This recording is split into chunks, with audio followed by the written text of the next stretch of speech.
Bonjour, je suis le Dr Vignesh Kannagabasan, cardiologue interventionnel principal et consultant senior à l'hôpital Apollo Main, Greens Road.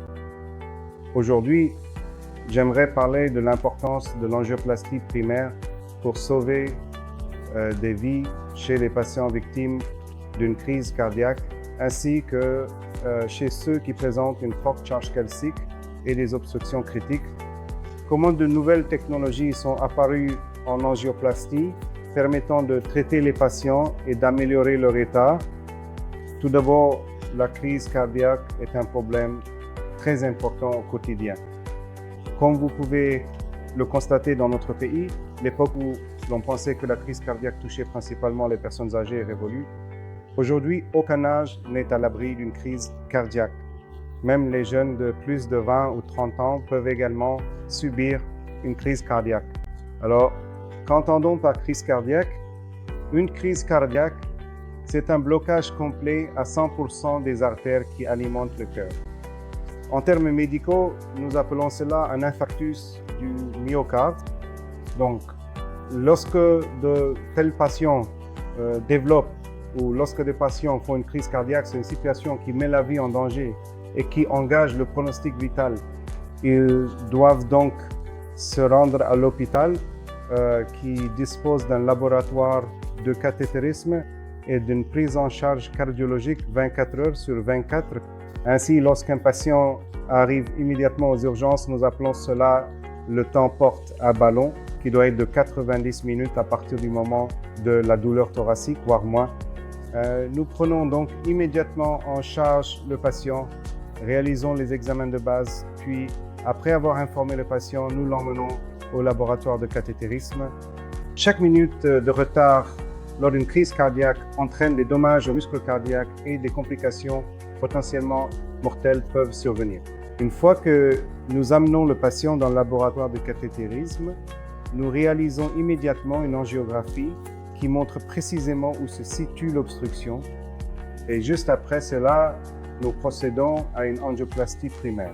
Cela signifie que nous introduisons un fil guide, effectuons une dilatation par ballonnet et posons un stent. Ce stent écrase généralement l'obstruction contre la paroi du vaisseau et une fois encore, le flux sanguin qui était complètement bloqué reprend. Rien n'est plus gratifiant pour un cardiologue interventionnel que de sauver un patient d'une crise cardiaque. En dehors des angioplasties primaires, il existe un autre groupe de patients qui viennent de manière programmée pour une angioplastie et certains d'entre eux, notamment les personnes âgées, présentent des artères fortement calcifiées, c'est-à-dire un dépôt de calcium sur la paroi interne de l'artère. Ce sont donc ces patients qui ont besoin des technologies les plus récentes sous la forme de nombreux dispositifs capables de modifier la plaque, de réduire la charge calcique, puis de permettre la pose du stent. Si nous n'utilisons pas ces technologies, ce qui peut arriver, c'est que nous pouvons réaliser une angioplastie classique, mais si le stent ne se déploie pas correctement, il se peut que les patients reviennent avec une resténose ou même une thrombose du stent. Donc, à Apollo, je me suis spécialisé dans la prise en charge de ce type de patients où nous utilisons une technologie d'imagerie guidée sous la forme de l'IVUS, une échographie intravasculaire ou une tomographie par cohérence optique qui fonctionne comme un cathéter muni d'une caméra à l'intérieur.